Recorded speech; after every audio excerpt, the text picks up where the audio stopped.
Hey Tails, what's up? What do you mean, what's up? What happened to you? Oh, trust me.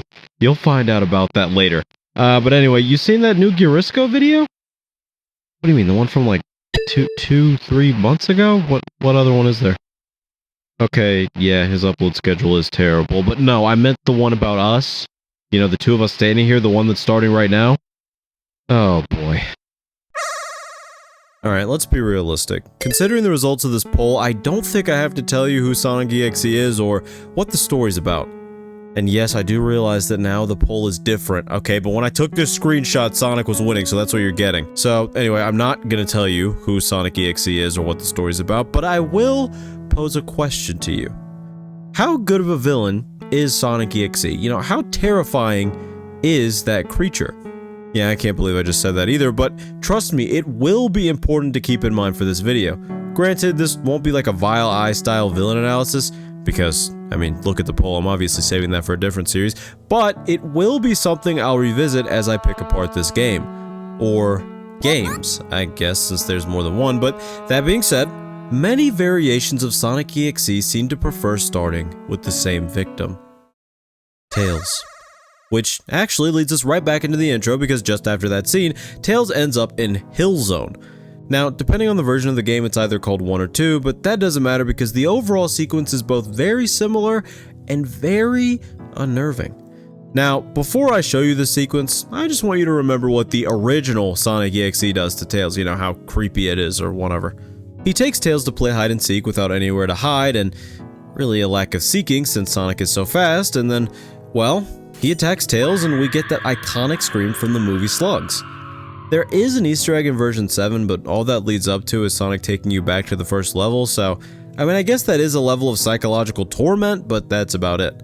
But okay, that's pretty simple and straightforward. Now on to what Sonic does to Tails in this game. There are two main paths. They both start off the same way with Tails going through Green Hill Zone Act 1, but they diverge after he gets transported.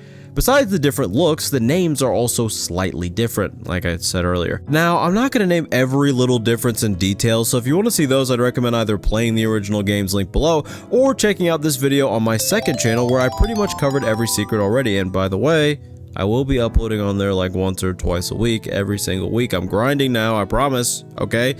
I know there's not really any weight behind that because the upload schedule, but I promise this time. Either way, the main sequence in this place is pretty similar regardless of which version you pick. Tails runs around this barren wasteland and is tormented by two ghastly versions of him. These differ depending on the version.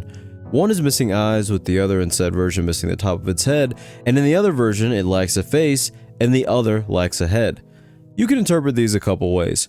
One is Sonic using some kind of time manipulation to torment Tails with ghosts of himself, which is definitely possible, and another is that Sonic just made these specters up somehow, which may sound far-fetched, but frankly you're watching a horror video about a Sonic game, so I don't think anything should faze you at this point anymore. Anyway, running away from the second specter leads Tails right back to Sonic and throws him into the depths of Hell Zone. This place is just next level. Regardless of which version you play, there's tons of stuff to talk about. From the warped plants, the Sonic abominations in the background, and especially in one version, the corpses of Tails littering the place. This is one creepy level. The corpses especially stand out to me though.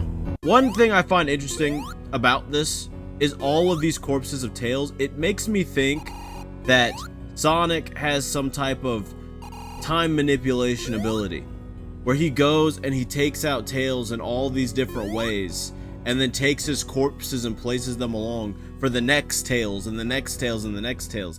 It's kind of like that thing, I forget what it's called. It's like something about hungry Eggman or something. It's that version of Eggman that's like eating Sonic, and he keeps restarting time over and over and over so that he can like eat Sonic over and over again. This feels the same way but with Tails. So I don't know, I just find that really interesting.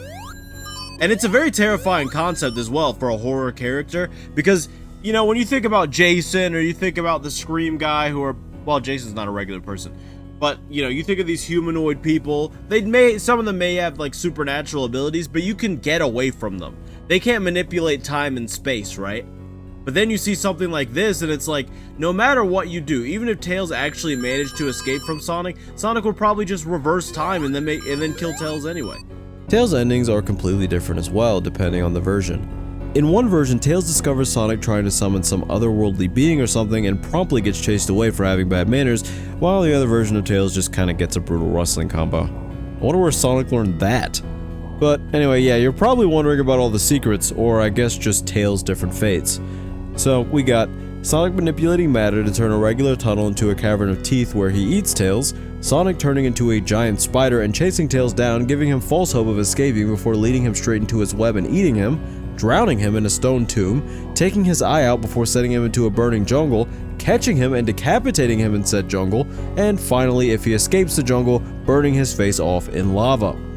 Now, you may have noticed that 2 of those deaths coincide with 2 of the specters chasing Tails in this version, which was not lost on me and goes back to the fact that this Sonic is extremely methodical, almost prophesizing to Tails what will happen to him before it does. Well, literally. I'm not sure why I wrote almost in the script, but, you know, it's honestly pretty terrifying. But, okay, sure. The Tails bit is pretty wild. But what about Knuckles? I mean, if we go back to Sonic.Exe, the only 2 things that happen to him are losing a fight against Sonic that he never would have won, which leads to him dying, and him getting caught in a glitch world purgatory. Which, to be fair, the second one is pretty terrifying when you think about it, but you already know this version of Sonic is going to take things to the next level entirely. Knuckles is the same way as Tails, with a main ending and several alternate endings, but frankly there are basically 0 version differences that I noticed. Knuckles starts off in Scrap Brain Zone with these very annoying trapdoors that will really waste time if you land in them. Although, one of them will be important later. I'm not sure why I said that now since the trapdoor is in the next area, but it's my script and I guess I'll leave it. Anyway, even as Knuckles leaves Scrap Brain Zone, you can briefly catch a glimpse of Sonic stalking his prey.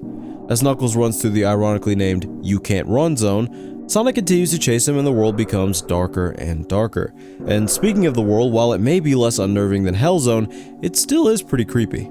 This endlessly stretching city with a crimson red sky and clearly remnants of something bad already happening.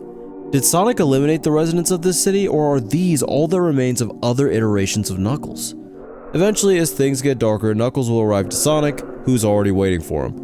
At first, it's basically the same sequence except it's dark and Sonic's head is turning around, which really might be the scariest thing in this game if we're being honest. But anyway, then something really interesting ends up happening.